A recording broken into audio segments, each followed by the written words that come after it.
Welcome back to the deep dive. We often talk about wind in aviation, headwind, tailwind. Pretty straightforward stuff. Yeah, just numbers we plug in. Exactly. But what if I told you it's, well, more than that? It's a dynamic, localized force. Wind can be your friend or, honestly, your fiercest adversary. hmm Today, we're going beyond those simple numbers. We want to decode some specific wind phenomena, really equip you with the wisdom to manage these aerial currents for your BIR flight, get you informed fast. Absolutely. And this is specifically aimed at you PPLA Yeah. holders getting ready for the ESE BIR. We're focusing on what really matters in, say, a Cessna cockpit. Not just the exam theory. Well, the theory is important, but we're linking it directly to practical implications. Mhm. Flight planning, decision making, even how it affects your fuel burn, real world stuff. Okay, good. Well, Let's start close to the ground then. Surface friction effects. Sounds a bit academic, maybe. Why Mhm. should a GA pilot care about this, especially down low? right, it does sound academic, but it's really fundamental. Mm-hmm. Basically, the ground buildings, trees, hills, all that stuff, it slows the wind rate significantly. Maybe it slows it down, so. So think about takeoff or landing. That slowing effect means the wind you feel or measure, even just a few hundred feet up, isn't the same as right at the runway surface. You get wind shear. Ah, wind shear right near the ground. Exactly. What this means in the cockpit is you need to be prepared. After liftoff, that headwind you were counting on might suddenly decrease. Your indicated airspeed could drop. Right when you need the performance. Precisely. Or, coming into land, a crosswind that seemed manageable might suddenly gust or change direction just before touchdown. Yeah. It's also a big source of that bumpy mechanical turbulence you feel low down. Okay, that makes sense. So the ground itself messes with the wind. What about bigger features like coastlines, sea breezes, land breezes? Are they just nice weather phenomena, or do they actually matter for IFR? Oh, they definitely matter for coastal operations, IFR included. You probably remember the basics. Land heats faster than water, air rises over land, cooler sea air moves in, that's your sea breeze. And it reverses at night, the land breeze? Correct. Now, how to remember this for the test in the skies. Think predictable daily shifts. Examiners like you to know the timing and direction. But what's the actual impact in flight? Practically speaking, it means watching out for runway changes at coastal airports. That sea breeze can really kick in during the afternoon, sometimes causing a complete 180-degree shift in the active runway. Okay, I can see how that would affect an IFR arrival. Yeah, and you can also get turbulence along the boundary, where the cooler sea air pushes inland under the warmer air. It's not just right at the beach, it can extend quite a way. So anticipate potential runway changes and maybe some bumps near the coast. Right, so we've got friction near the ground and these coastal breezes. Let's ramp up the intensity a bit. Wind shear can be much more dramatic, can't it? Thinking about microbursts, mountain waves. Definitely. These are the ones that demand serious respect. Microbursts.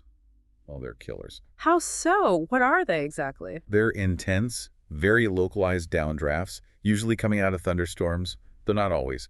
Picture a huge column of air just slamming downwards and then spreading out violently at the surface. Like a bomb going off, visually. Kinda, yeah. Yeah. The danger is immense due to the sudden drastic changes in airspeed and those severe vertical currents. What this means in the cockpit: avoid thunderstorms, period. But recognizing the signs is key. What are the signs? Often you'll fly into the outflow and get a sudden increase in headwind and airspeed.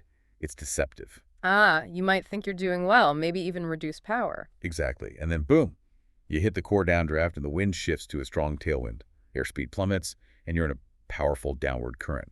Recovery requires immediate maximum thrust and pitching up, but honestly, avoidance is the only real strategy. Got it. Avoid thunderstorms. What about mountain waves? They sound less violent, maybe. Don't underestimate them. They can be incredibly turbulent. They happen when stable air flows across a mountain range. Downwind, on the leeward side, the air oscillates, creating these standing waves. Like ripples in water, but air. Sort of. The really dangerous part is often the rotor zone underneath the crest of these waves. It's an area of extreme chaotic turbulence. Okay, so what are the implications for a BIR flight? Fuel planning. Big implications. You can encounter significant updrafts and downdrafts. Fighting a strong downdraft obviously affects your altitude control. Being stuck in the wave system, especially in headwinds, can seriously increase your fuel burn. What do examiners expect versus what really matters? Examiners want you to know the conditions: strong winds, stable air, mountains. What matters in flight is recognizing the forecast conditions and giving mountains a very wide berth if waves are expected, especially under IFR. So avoid if possible or fly much higher. Much higher, yes. And be ready for severe turbulence and potentially significant altimeter errors, too. The detailed physics of wave propagation. Less critical than knowing the signs and the dangers. Okay, that's clear. We've mentioned turbulence quite a bit, mechanical, convective, mountain wave rotors. Can you give us a quick rundown of the main types we might feel? Sure. We've covered mechanical turbulence. That's the bumpy stuff near the ground caused by friction from terrain and obstacles.